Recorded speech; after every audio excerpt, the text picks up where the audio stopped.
Well, it's been quite a while since we've seen this thing for the last time. This is the Fine Arts by Grundig Model R2 RDS radio text synthesizer receiver from the early 90s. And yes, this is the receiver that got a shower. I guess this all requires some further explanation, because I got a lot of negative comments about what I was doing there, giving a receiver a bath. Now, somebody said in his comment, electricity and water don't mix. Well, that's right.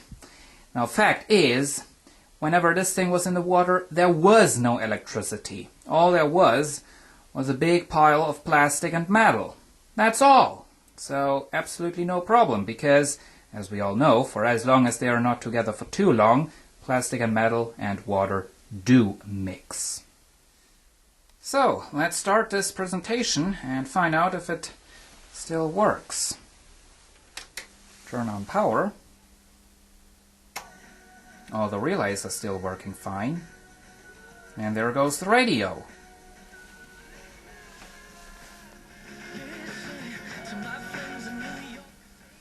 So, let's take a look at the features and functions. We have right there the input selector. We get an input for DSR aux. DSR means digital satellite radio. CD and phono, and on the other side tuner, tape and DCC, digital compact cassette, that is. Down there we have the controls for the radio. We have a tuning, tuning knobs and display and the station selector. Now, is that all? No, it isn't. There's more behind this fold-down door. Let's get rid of that. They're doing commercials, apparently. We have right there, well, there's of course the power switch with a blue power LED. We have the display on and off button right there. There's that. There is something called DOT. I don't know what that is. Antenna cable selector, mono stereo selector, band switch. Radio can receive FM, medium wave and long wave. And long wave really is unusual for a receiver out of that time. Display mode, edit, cancel memory. That's of course for the station presets. And headphone jack. And over here we have the tone controls. Loudness, defeat, that turns off the tone controls there. We have balance, bass and treble. These are real push buttons, so you can hear. Now, let's take a closer look at the radio. Well, here goes the radio, unfortunately just with some commercials. Now, the radio seems to have some problems. It probably needs an alignment. It does not pick up in stereo, even though it does get good reception. Also, the output signal isn't very strong. As you can hear, you have to turn the volume half the way up to get at least a decent volume for some reason. Now, one special feature this thing has is the RDS system, the radio text system. What that does is it transmits a text from the station into your receiver. And the text, of course, can be containing a lot of different stuff. A lot of stations aren't really using it. This is one of the few stations that does use it, and what they are doing is they are transmitting the artist and the name of the song they're currently playing. And as you can see, right now they're playing Elton John. There's the station name, NDR2. Using the display mode switch, you can select whatever you're doing or whatever you're seeing. There's the text. Calling It Christmas by Joss Stone and Elton John, and it can't display the AND symbol for obvious reasons. This isn't too much of a good display. Press that again, you get all the information. Mono, station preset 2, FM, there is the frequency, That seems to be a tuning indicator. Of course, that indicates that there is no station, so that really needs a fix up. Currently have antenna selected.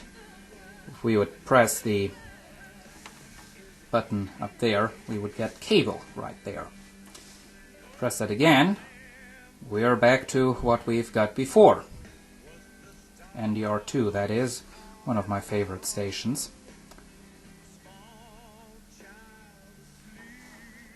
Of course, if we select stereo, we don't get any signal because the station does not get picked up in stereo. Now there is medium wave and long wave. Now we don't have too many stations on those bands anymore, so it doesn't really require any presentation or demonstration. Don't have an antenna hooked up anyway, so... Well, that's it for the radio. Now let's hear how it performs through the inputs. Now here we have the input selector, and I really love how the relays are clicking when you select something else.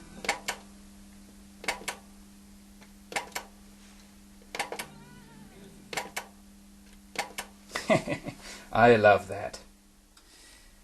Now I have my Siemens model RC400 Selected Edition stereo cassette deck hooked up to the receiver, and I'm sure you can already notice something. If you look at the front of these, the Siemens cassette deck was also available as a part of the Fine Arts by Grundig series. So the only difference is that they put on a different faceplate.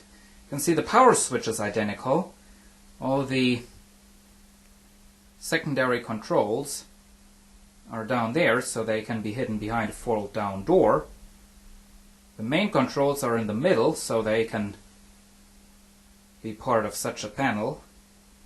Display is in the middle, and the drawer is in the middle.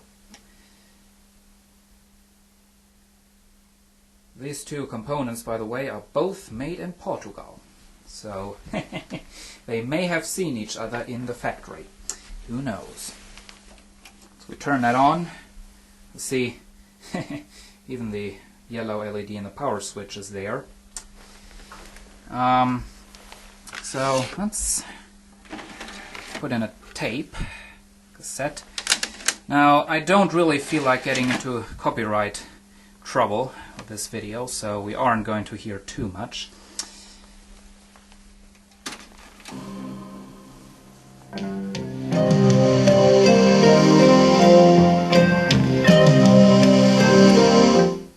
As you can see, or as you can hear actually, the volume from the cassette deck is much higher than the volume from the tuner, so there is a problem. Well, I guess that's it pretty much for the Fine Arts by Grundig R2 receiver demonstration. Now, last but not least, let me explain why the heck this has the name Fine Arts. Now, in the 80s, Grundig really had a bit of an image problem. People thought about Grundig as a brand for grandfathers and grandmamas, and just not being something for the people really interested into hi-fi.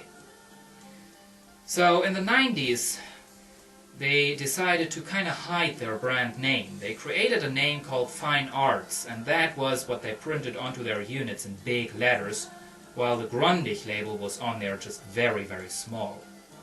Now that really did the trick, would you believe it? The Fine Arts equipment, just like previously the Grundig equipment, was technically very, very good. And so they really had some success with their Fine Arts equipment. However, it all came too late. Grundig went in the mid-90s, and so did all the Fine Arts equipment. So, well, hope you enjoyed this video, and see you again soon.